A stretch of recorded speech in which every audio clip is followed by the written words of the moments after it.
Hello बेटा and good morning. तो बेटा हम आपके साइंस की स्टडी कर रहे थे, ठीक है। और उसमें साइंस में हमने आपका 11th चैप्टर जो कि फोर्स एंड प्रेशर है उसको समझने की कोशिश कर रहे थे। और उसमें हमने काफ़ी सारी चीज़ें स्टडी भी कर ली थी, ठीक है। जैसे कि what is force and the types of force, contact, non contact, gravitational force, ठीक है। एंड एक्सप्लोरिंग ऑफ फोर्स, मतलब फोर्स कब ऐड होता है एंड व्हेन इट सब्सट्रैक्ट, ठीक है। ये हमने चीज़ें देखी थी। अब हमको एक नेक्स्ट चीज़ देखनी है, डेट इज़ प्रेशर, कि भाई प्रेशर क्या होता है, ठीक है। तो ध्यान से सुनिए कि एक पर्टिकुलर एरिया, मान लीजिए ये कोई ऑब्जेक्ट है, ठीक है।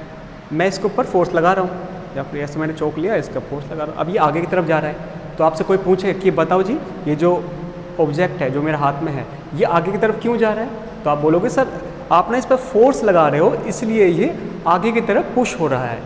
ठीक है। अब कोई पूछे आपसे कि कितने एरिया पर फोर्स लगा रहे हो आप, चौक आपने यहाँ पर टच किया तो कितने एरिया पर आप फोर्स लगा रहे हो।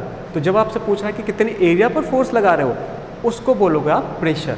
मतलब एक पर्टिकुलर एरिया, जैसे मान लो मैंने इसको टच किया, छोटे से एरिया पर मैंने फोर्स लगाया, तो एक पर्टिकुलर एरिया पर कितना फोर्स लग रहा है उसको आप बोलते हो प्रेशर, ठीक है। अब यही उसकी डेफिनेशन है, force acting upon per unit area. Per unit area मतलब एक पर्टिकुलर एरिया पर कितना फोर्स लग रहा है उसको बोलते हो आप प्रेशर, ठीक है। जैसे कि मान लीजिए पूरा का पूरा बोर्ड है, अगर मैं इसको ऐसे धक्का दूँ, ठीक है, मान लीजिए पीछे तो नहीं गया, मान लीजिए ये था ही, पीछे दीवार नहीं होती और मैं इसको धक्का देता तो ये पीछे की तरफ गिर जाता, ठीक है। इसका मतलब ये पीछे की तरफ क्यों गिरा, क्योंकि मैंने इसके ऊपर फोर्स लगाया।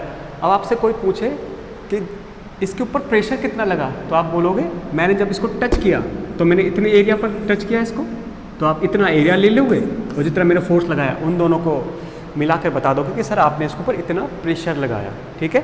अब पूरे बोर्ड की बात नहीं हो रही, अब इस छोटे से एरिया की बात हो रही है, ठीक है। अच्छा, ऐसे ही मान लीजिए आपके पिलो जो होते हैं, आपके तकिए जिनको आप बोलते हैं ना, मान लीजिए कोई तकिया आपने लिया, मैं आपको ये समझाने की कोशिश कर रहा हूँ कि आपको पता है जितना कम एरिया रहेगा आपका प्रेशर उतना ही ज़्यादा लगेगा, ठीक है। जैसे कि मैं बोल रहा हूँ कितना कम एरिया रहेगा, इसको समझने के लिए एक चीज़ ले लेते हैं। ये पिलो है, मान लीजिए ये कोई तकिया है, आपने क्या एक ईंट ली, एक बार तो क्या रखा, इस ईंट को इस तरह रख दिया, इसके ऊपर इस तरह रख दिया, ये लो जी यहाँ पे आपने रख दिया, और अभी देखा कितना प्रेस हुआ, कितने नीचे की तरफ गया आपने ये देखा, ठीक है। आपने वो नोट डाउन कर लिया कि सब इतना नीचे गया है, ठीक है। अब आपने क्या किया, एक ऐसा ही बिल्कुल सेम एक और पिलो लिया, ठीक है, और अब आपने ईंट को इस तरह रखा है, इस तरह। जैसे मान लीजिए ये आपका ये पिलो है, ये वाला, स्टार्टिंग में तो मैंने ईंट को इस तरह रखा, इस तरह। अब मैं दूसरी बार रख रहा हूँ इसको ऐसे एकदम खड़ा, ठीक है, इस तरह रख दिया मैंने। सेकंड टाइम मैंने इस ईंट को इस तरह रख दिया और आपने देखा कि ये प्रेस हो रहा है।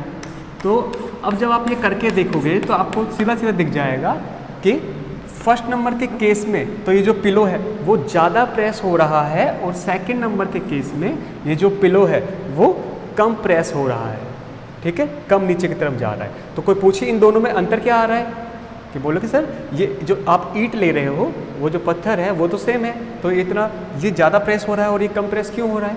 सिंपल सा रीज़न है, क्यों, क्योंकि इसमें जो एरिया इसके टच में आ रहा है, जितने एरिया पर फोर्स लग रहा है वो इतना सा एरिया है खाली, ये जितना ईंट का नीचे के रेस को टच कर रहा है, और इसमें इतना ज़्यादा एरिया है। ये लाइन ज़्यादा बड़ी है या फिर ये लाइन ज़्यादा बड़ी है, डेफिनेटली ये वाली लाइन ज़्यादा बड़ी है, ठीक है, मतलब इसका एरिया ज़्यादा है। तो जितना ज़्यादा एरिया उतना ही कम प्रेशर, जितना कम एरिया उतना ही ज़्यादा प्रेशर, ठीक है।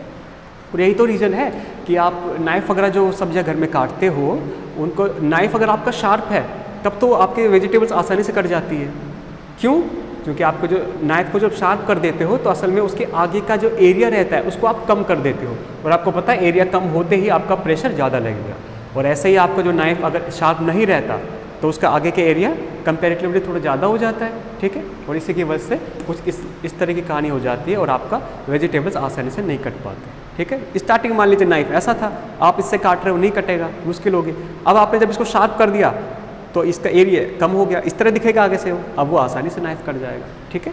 तो ये कहानी थी आपकी